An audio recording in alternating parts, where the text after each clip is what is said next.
strong, bold steps, and I applaud them. And we're all working together. We're working very closely together, including those two governors. But I would say, based on the call, the media was there. I think we can say that with respect to virtually every governor on that call. I think every governor.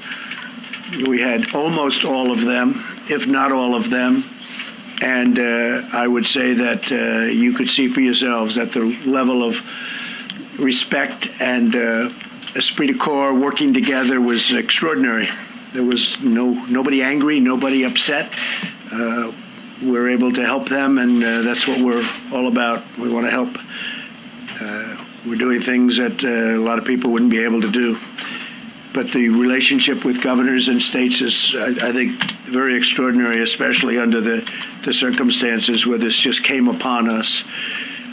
We're working with Canada and Mexico to prevent the spread of the virus across North America very closely. You heard what we did yesterday with Canada. And Secretary of State Pompeo will be making a statement in a little while having to do with Mexico and the border. And Chad Wolf will likewise be making a statement. There's a joint comprehensive effort in collaboration with our neighbors. The measure and all of those measures that we're putting in place will protect the health of all three nations and reduce the incentive for a mass global migration that would badly deplete the healthcare resources needed for our people. And so we are working very closely with Mexico, very, very closely with Canada. The relationship's never been better. We're all working toward the same goal. Our nation's top healthcare officials are extremely concerned about the grave public health consequences of mass, uncontrolled cross-border movement. And that would be mostly, and even beyond, but mostly during this global pandemic.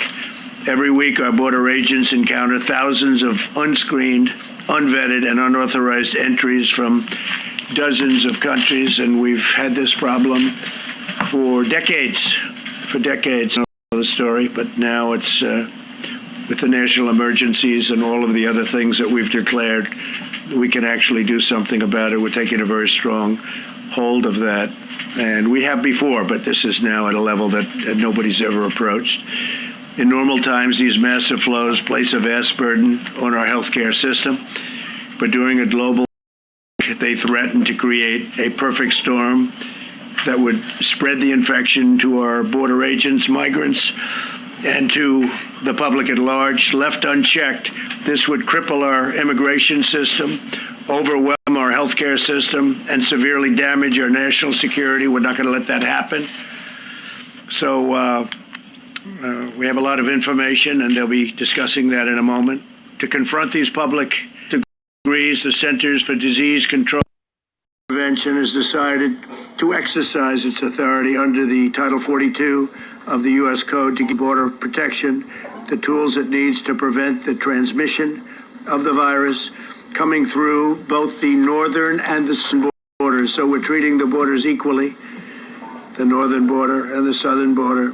They're both being treated equally. A lot of people say that they're not treated equally. Well, they are. As we did with Canada, we're also working with Mexico to implement new rules at our ports of entry to suspend non-essential travel.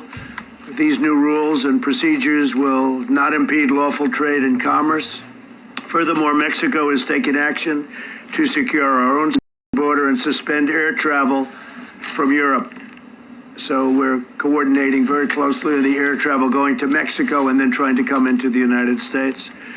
The actions we're taking together with our North American partners will save countless lives. At the conclusion of my remarks, Secretary Azar, Secretary Pompeo, Secretary Wolf, we're going to be also taking some questions with Tony and Deborah, who you've gotten to know very well. But they'll be discussing certain things, and I think you'll find them of great interest. We're going to be providing tremendous amounts of detail over the coming days, but a lot of it will be provided right now if you'd like to find out about it. There's been a week of resolute action, tremendous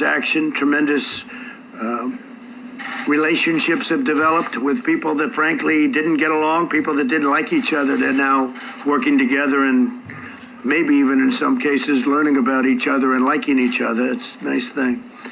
I invoked the Defense Production Act, and last night we put it into gear.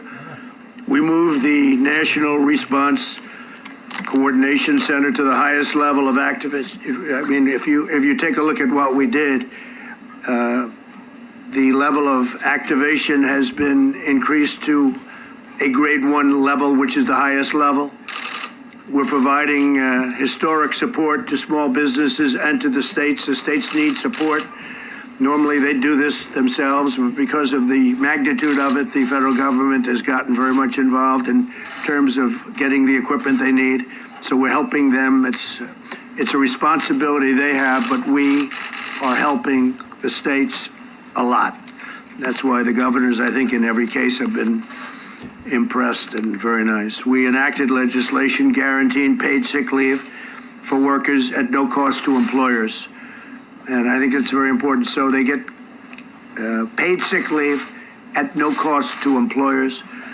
We're accelerating the use of new drug treatments. We're advancing legislation to give direct pay